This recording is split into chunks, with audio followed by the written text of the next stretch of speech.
ప్రఖ్యాత హైందవ క్షేత్రం తిరుమలలో టీటీడీ వ్యవహారాలపై మరోసారి రాజకీయ దుమారం రేగుతోంది. టీటీడీ చైర్మన్ బిఆర్ నాయుడుపై తీవ్ర విమర్శలు చెలరేగుతున్నాయి. పవిత్ర క్షేత్రంలో అపవిత్ర వ్యక్తి కీలక బాధ్యతలో ఉండడం కరెక్ట్ కాదని వాదనలు గట్టిగా వినిపిస్తున్నాయి. TTD chairman BR Naidu, CM చంద్రబాబుపై టీటీడీ మాజీ చైర్మన్ భూమన కరుణాకర్ రెడ్డి చేసిన కామెంట్స్ హాట్ టాపిక్ గా మారాయి. తిరుమల తిరుపతి దేవస్థానం చరిత్రలో బిఆర్ నాయుడు వంటి కళంకితమైన చైర్మన్ ఎప్పుడూ లేరని టీటీడీ మాజీ చైర్మన్ భూమన కరుణాకర్ రెడ్డి తీవ్ర వ్యాఖ్యలు చేశారు. అవినీతి ఆరోపణలు, వ్యక్తిగత ప్రవర్తనపై విమర్శలు ఎదుర్కొంటున్న వ్యక్తిని తిరుమల లాంటి పవిత్ర సంస్థకు చైర్మన్ గా నియమించడం అత్యంత దురదృష్టకరమని అన్నారు. ఎవరి విన్నపాలను పట్టించుకోకుండా బిఆర్ నాయుడును చైర్మన్ గా నియమించడం అంటే హిందూ సమాజం గౌరవాన్ని దెబ్బతీసే చర్య అని మండిపడ్డారు. బిఆర్ నాయుడిని నియమించడం ద్వారా చంద్రబాబు పాపం మూటగట్టుకున్నారని, పుష్కరిణిలో పుష్కర కాలం మునిగిన పోనంత పాపం చేశారని తీవ్ర విమర్శలు గుప్పించారు. ఒకవైపు చైర్మన్ను దగ్గర పెట్టుకున్నట్టుగా కనిపిస్తూనే మరోవైపు ప్రజల ముందు దూరం పెట్టినట్టు నటించడం నాయకత్వానికి తగినది కాదని అన్నారు.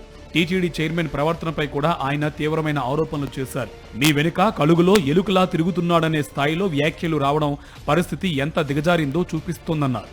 FSSAI ల్యాబ్ అంశాన్ని ప్రస్తావిస్తూ ఆ ల్యాబ్ ఏర్పాటు తమ హయాంలోనే జరిగిందని, ఒప్పందం కూడా అప్పుడే కుదిరిందని, ఇప్పుడు దానిపై చంద్రబాబు క్రెడిట్ తీసుకోవడం రాజకీయ నాటకమని విమర్శించారు.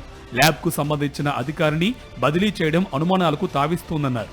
140 కోట్ల మంది హిందువుల విశ్వాసాన్ని కాపాడాల్సిన బాధ్యత ప్రభుత్వంపై ఉందని గుర్తు చేశారు.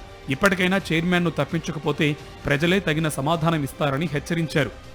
చంద్రబాబు గారు బిఆర్ నాయుడు గారిని మీరు కొనసాగించటం అన్నది అత్యంత హేయమైనటువంటి విషయం. అలాంటి నికృష్ట అప్రాచ్య చేష్టలు చేసి హైందవ సమాజానికి నష్టం కలిగించినటువంటి వ్యక్తులను ఉపేక్షించకూడదు. మీరు అతన్ని తీయకుండా దేవాలయ ప్రతిష్ట కాపాడతాను అని చెబితే అంతకంటే దారుణం మరొకటి లేదు. భూమన ఆరోపణలపై CM Chandrababu, TTD chairman BR Naidu ఎలా స్పందిస్తారు అన్నది ఆసక్తికరంగా మారింది. తిరుమల వంటి ఆధ్యాత్మిక కేంద్రం చుట్టూ రగులుతున్న ఈ రాజకీయ వేడి ఎటుమల్లుతుందో చూడాలి.